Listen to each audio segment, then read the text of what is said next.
ही सरस्वती कोरडी पडली होती बरं का. पण माननीय गुजरातचे मुख्यमंत्री नरेंद्रजी मोदी यांनी अथक परिश्रम करून नर्मदेचं पाणी नहरचे द्वारा सरस्वतीत सोडलं. आज दुथडी भरून वाहते महाराज. सुजलाम सुफलाम सगळा प्रदेश केलेला आहे. अति सुंदर आहे सरस्वती मैया. बिंदू सरोवर आजही आहे आणि जगातले अनेक मात्र भक्त आजही त्या ठिकाणी जाऊन आपल्या आईचं श्राद्ध करतात महाराज. तिथलं श्राद्ध मोठं अलौकिक आहे बरं का. 16 पिंड देतात. तिथे कणकीचे पिंड आहेत, भाताचे नाही आहेत. 16 पिंड आहेत.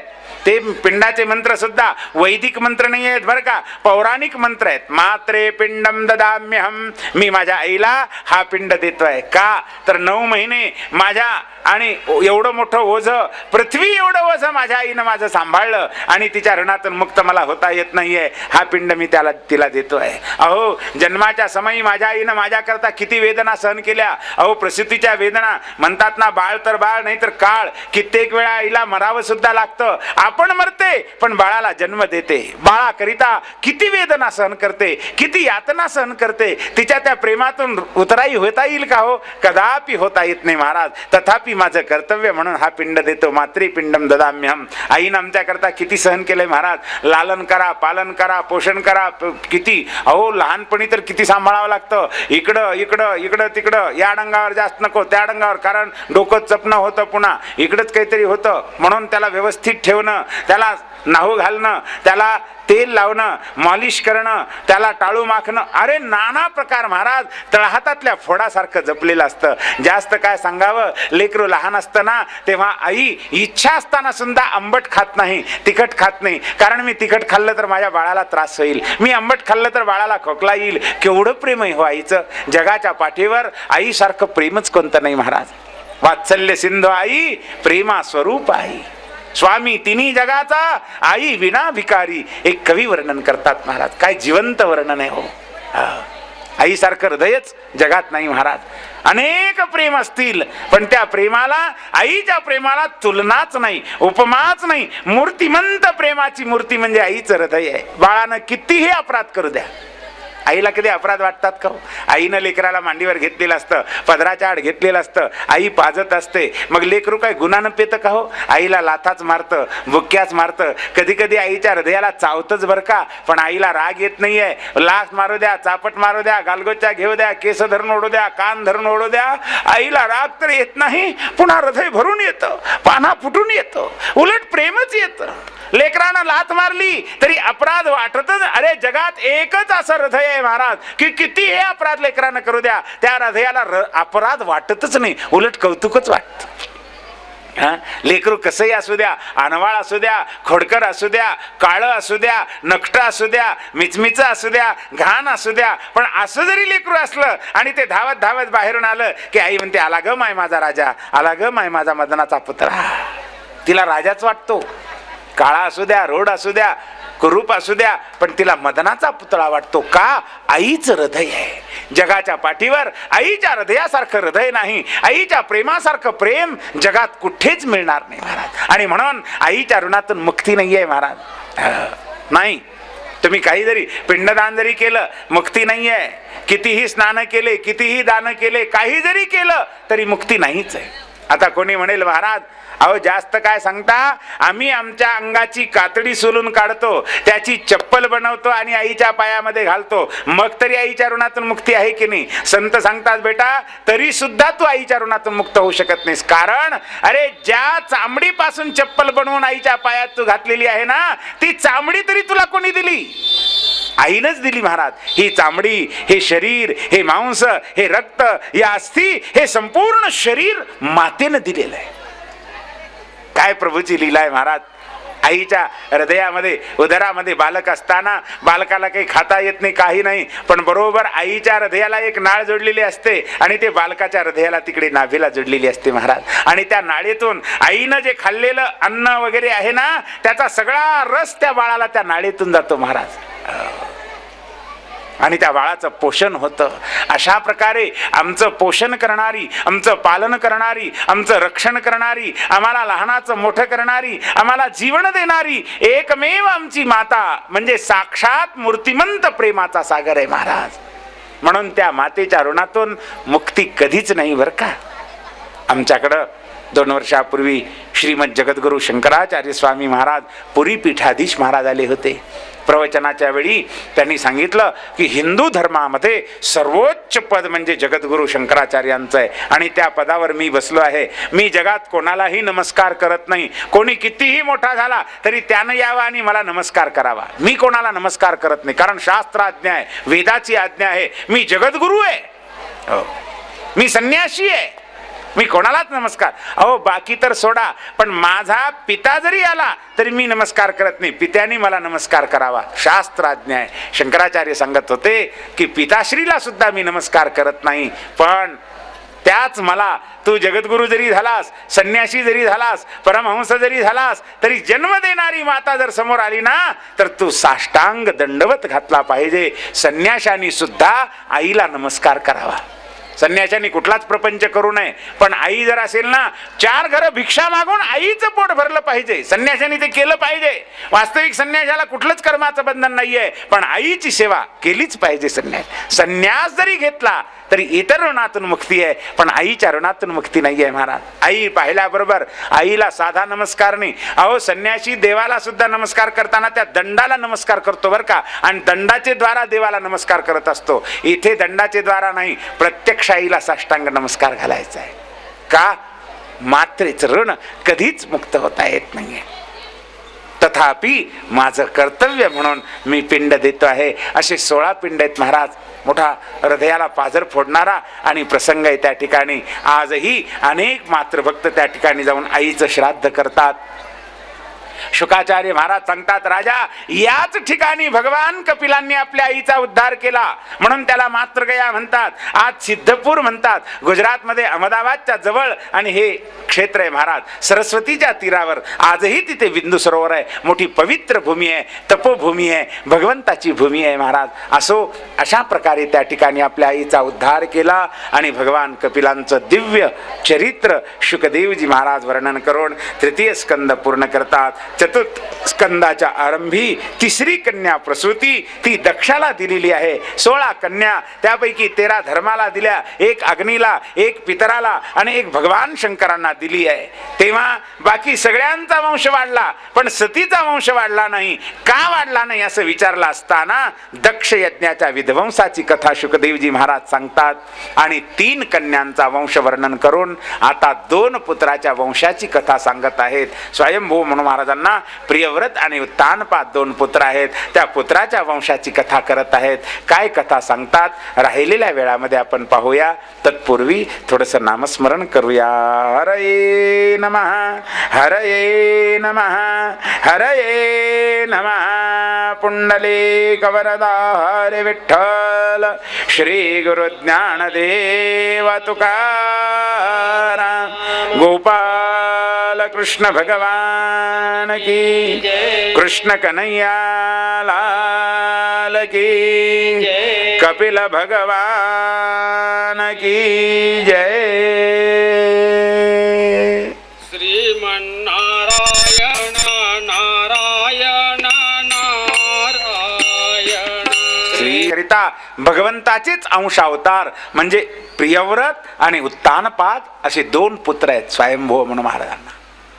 त्यापैकी उत्तानपाद राजाला 2 भार्या आहेत. ज्या ये उत्तानपादस्य सुरुची सुनीतिस्तयो. 2 बायका आहेत. ज्येष्ठ पत्नी तिचं नाव सुनीती आहे, तर कनिष्ठ पत्नीचं नाव सुरुची आहे. दोघीलाही 1 पुत्र आहे. सुनीतीच्या पुत्राचं नाव ध्रुव आहे, सुरुचीच्या पुत्राचं नाव उत्तम आहे. सुनीती नावडती आहे, पट्टराणी आहे, पहिली आहे, पण नावडती आहे. सुरुची आवडती आहे. लहान लेकराला गोष्टी सांगतो की नाही, 1 होता राजा, त्याला होत्या 2 राण्या, 1 होती आवडती, 1 होती नावडती. अगदी तशीच कथा आहे बरं काही. शुकदेवजी सांगतात, राजन ही कथा होऊन गेलेल्या राजाची नाही, तर ही कथा तुमची आमची आहे. ही कथा प्रत्येक जीवाची आहे. जीव म्हणजेच उत्तानपाद आहे. या जीवाला 2 भार्या आहेत. 2 भार्या म्हणजे हो, स्त्री असो की पुरुष असो, दोघांनाही, स्त्रियांना सुद्धा 2 बायका आहेत. असं कसं म्हणता? हो, 2 पत्न्या म्हणजे जीवनाचे 2 मार्ग आहेत. एक सुनीती मार्ग आहे आणि एक सुरुची मार्ग आहे. सुनीती म्हणजे सुष्ठू नीती, एक नीती मार्ग आहे आणि एक रुची मार्ग आहे.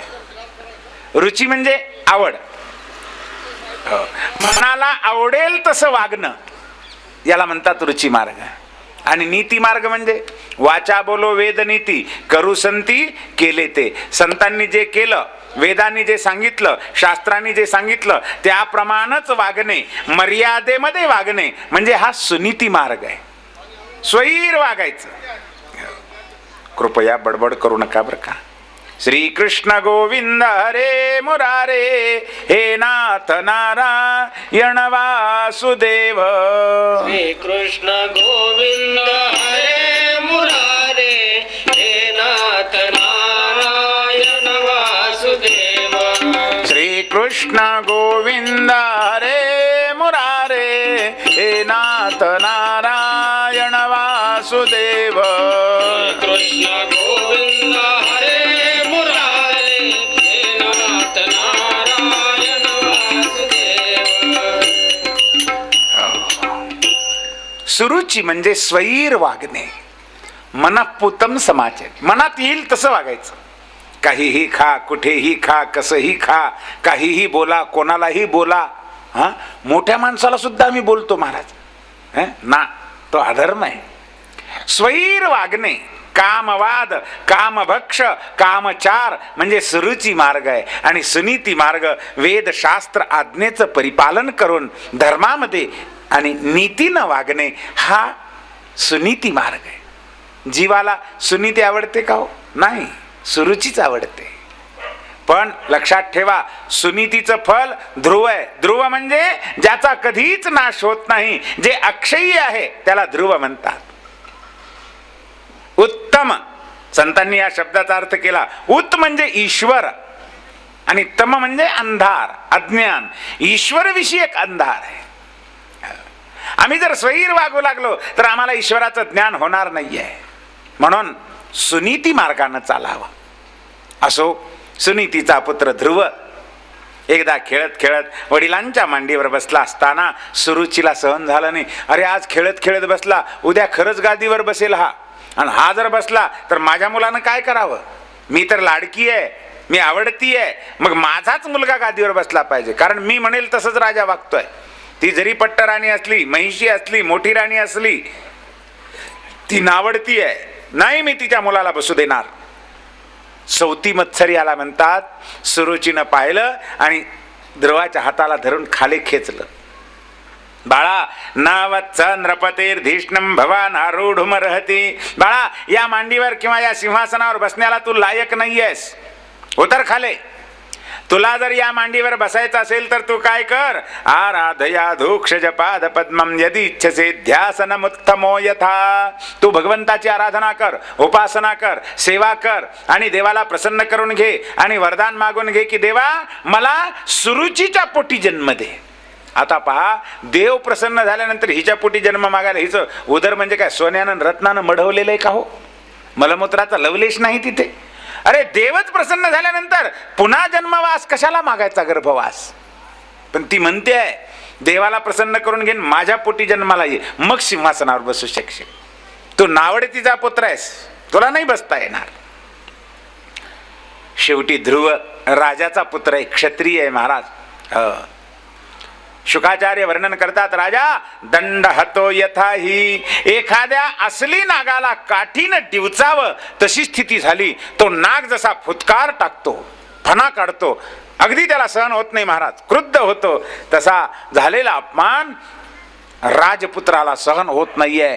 ध्रुव स्वाभिमानी आहे, अपमानित झालेलं पाहून दुःख होत आहे आणि रडत रडत दीर्घ श्वास टाकत टाकत तिथून निघालं, आपल्या आईजवळ येत आहे. सुनीतीने विचारलं, बाळा काय झालं रे? कोणी मारलं का? कोणी अपमान केला का? काय झालं बाळा, का रडतोयस? तेव्हा ध्रुवानी सगळा वृत्तांत सांगितला. आई, त्या सावत्र आईनं माझा अपमान केला, केवळ माझाच नाही तुझा सुद्धा. तुला ती म्हणाली नावडती, तिनं माझा अपमान केला. धन्य आहे महाराज. सुनीती म्हणते, बाळा आता म्हणालास ते म्हणालास, यापुढे असं कधी म्हणू नकोस की तिनं माझा अपमान केला, तिनं मला दुःख दिलं, तिनं मला असं केलं. ना बाळा, जीवनामध्ये अपमान किंवा सम्मान जो होतो ना, ते आपापल्या कर्माचं फळ आहे. बाळा, जीवनामध्ये सुखदुःख मिळतात, आपल्या कर्माचं फळ आहे. सत्कार तिरस्कार होतो, आपल्या कर्माचं फळ आहे. मा मंगलम तात परिशुमंस्था भुंक्ते जनो यत्पर दुःखदस्तत. जीवनामध्ये आम्ही जे काही दुःख भोगत आहोत, याचं मूळ कारण आम्ही कधीतरी कोणाला दुःख दिलेलं आहे, म्हणून तो आम्हाला इथे दुःख देतोय. आम्ही कधीतरी कुठेतरी त्याचा अपमान केलेला आहे, म्हणून तो इथे आमचा अपमान करतोय. आम्ही कोणाचा सन्मान केला, तो आमचा सन्मान करतोय. सन्मान किंवा अपमान हे आपापल्या कर्माचं फळ आहे. हो, जगात कोणी कोणाला सुख देत नाही, कोणी कोणाला दुःख देत नाही. भोगणे ते फळ संचित आहे. आमच्याच कर्माचं फळ आम्हाला भोगावं लागतंय. जीवनामध्ये जे काही सुख दुःख मान सन्मान सत्कार तिरस्कार जे जे काही होत आहे ना, आपत्ती संपत्ती, या सगळ्या गोष्टी आपापल्या कर्माचं फळ आहे. आणि म्हणून दुसऱ्यावर कधीच आरोप करू नये बरं का. तुका म्हणे येते दुसऱ्यावरी का रुसावे, स्वतःशी पुसावे काय केले म्हणे. आपला आपला विचार करावा आपल्या कर्माचा. अरे आम्ही कर्म केलंय, तसं फळ भोगावं लागतंय आम्हाला. म्हणून बेटा, तिच्यावर कधी असा आरोप करू नकोस. तू म्हणतोस ना तिनं अपमान केला, अरे कुठेतरी पूर्वजन्मामध्ये आणि तू तिचा अपमान केला असशील, म्हणून ती इथे तुला अशा प्रकारचा अपमान करते. ठीक आहे बाळा, पण तिनं जे सांगितलं ना, त्यात काही खोटं नाही, काडीचं खोटं नाही, सत्य आहे अगदी. काय सत्य आहे? अरे भगवंताची उपासना कर, माझ्या उदरी जन्माला ये, मग तुला हे सिंहासन मिळेल. अरे हे नाचक कुचक या लोकातलं सिंहासनच काय घेऊन बसलास राजा? बाळा, अरे भगवंताची उपासना केली असताना मोक्ष पद प्राप्त होतं. धर्मार्थ काम मोक्षाख्यम य इच्छेत श्रेयमात्मनः. धर्म अर्थ काम मोक्ष चारीही पुरुषार्थाची प्राप्ती भगवंताच्या उपासनेतून होते. अरे देवाची उपासना करा, दुर्लभ जगात काहीच नाही महाराज. अप्राप्त होणारा असा असलेला आणि तो वैकुंठ सुद्धा भगवंताच्या कृपेने प्राप्त होतो महाराज. तेव्हा तिने योग्यच मार्ग सांगितला. म्हणून बाळा, तप कर, प्रभूची उपासना कर, आणि त्याच्या कृपेनं तुला दिव्य ज्ञान प्राप्ती होईल. जन्म मरणातून तू मुक्त होशील. ऐकलं ध्रुवानी आणि आईच्या चरणावर साष्टांग दंडवत घातला.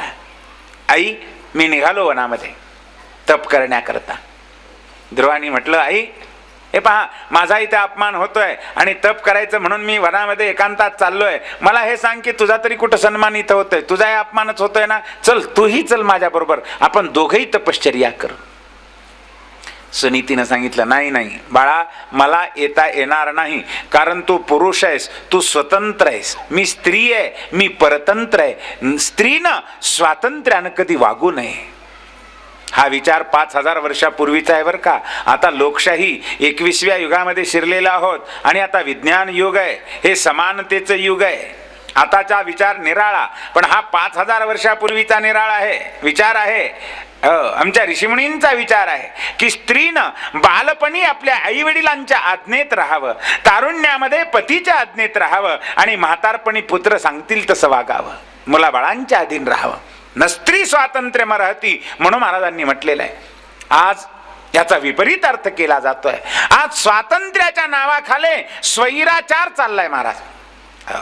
आज आई वडिलांचं ऐकत नाहीयेत, सर्रास कोणावरही पळून जातेत महाराज. आणि त्यातल्या त्यात हिंदूच्या पोरी तर किती पळून जातेत महाराज. जागोजागी मुसलमानांचं षड्यंत्र चाललेलं आहे, लव जिहाद म्हणून. आम्ही हिंदू समाज वेळीच जर सावधान नाही झालं तर पुन्हा रडत बसण्याची पाळी येणार आहे, लक्षात ठेवा. आज हे परधर्मीय लोक लव जिहादच्या नावाखाली आमच्या पोरी पळवून नेत आहेत, बाटवून नेत आहेत. कॉलेजमध्ये शाळेच्या समोर टोळके बसलेले असतात आणि त्यातल्या लोकांनी, अहो आमच्याकडे तर असं आहे असं म्हणतात, 400 रुपये रोज दिल्या जातात त्या तरुणांना, की 200 रुपये पेट्रोल करता, एक मोटरसायकल आणि 200 रुपये त्या पोरीवर खर्च करण्याकरता. तिला काय वाटेल ते खाऊ घाला, सिनेमा दाखवा, हे करा ते करा, बळानं प्रेमानं कसं का असे ना, पण बाटवायची. आणि एक हिंदूची पोरगी बाटवली तर 5 लाख रुपये बक्षीस घेऊन जायचं, संसाराला लागणारे सगळे भांडे कुंडे घेऊन जायचे. अशा प्रकारची षडयंत्र चाललेली आहेत. ख्रिश्चन लोक अत्याचार करत आहेत, अनन्विताचा अत्याचार करून आमच्या हिंदूंना बाटवत आहेत. पण आज दुर्दैव आहे की आमचं लक्षच नाहीये. त्या टीव्ही आणि सिनेमाच्या नादामध्ये आमचे लेकरं पळून चाललेले आहेत, आमचा धर्म सोडून देत आहेत, तरी आमचं लक्ष नाहीये. आज आम्ही काय करत आहोत थोडाही विचार करत नाहीयेत. स्वैराचार चाललेला आहे. स्वातंत्र्याच्या नावावर स्वातंत्र्य याला म्हणत नाही. अरे इंद्रियावर विजय मिळवणं याला स्वातंत्र्य म्हणतात. मन ताब्यात ठेवणं, आपले इंद्रिय ताब्यात ठेवणं याला स्वातंत्र्य म्हणतात. आणि असं जे स्वातंत्र्य असतं ना त्याला खरं ज्ञान म्हणावं महाराज. हा स्वैराचार वाढलाय आणि स्वैराचारालाच स्वातंत्र्य म्हणतो आम्ही ना. स्वातंत्र्याचा अर्थ हा नाहीये. आमची स्त्री, हिंदूची स्त्री या नालायक पुढारी लोकांनी रस्त्यावर आणली महाराज स्वातंत्र्याच्या नावाखाली. हो, आज भलेही आम्ही मुसलमानाला नाव ठेवत असो हे बुरखा काय आहे, अमक काय आहे, तमक काय आहे वगैरे वगैरे, हो, पण आम्ही आमच्या स्त्रीला रस्त्यावर आणलेला आहे, स्वैराचार आणि प्रवृत्त केलेला आहे. आणि विशेषतः या टीव्ही नावाच्या राक्षसानं तर आमची संस्कृती बर्बाद करून टाकली महाराज. आमच्या तरुणांची मनं बिघडवून टाकलेली आहे. स्वैर वागत आहे. सुनीती देवी म्हणते नाही बाळा, मी स्त्री आहे. स्त्रीनं आयुष्यात कधीच स्वातंत्र्य स्वैर वागू नये. लहानपणी आई वडील सांगतील तसं वागावं, आई वडिलांची सेवा करावी, आई वडिलांच्या आज्ञेत राहावं. तारुण्यामध्ये आपल्या पतीच्या मनाला सरून वागावं, पतीच्या आज्ञेत राहावं, पतीची सेवा करावी आणि पती पत्नीनं एक मनानं राहावं. आणि म्हातारपणी मुलाबाळांच्या बरोबर आनंदानं प्रेमानं राहावं.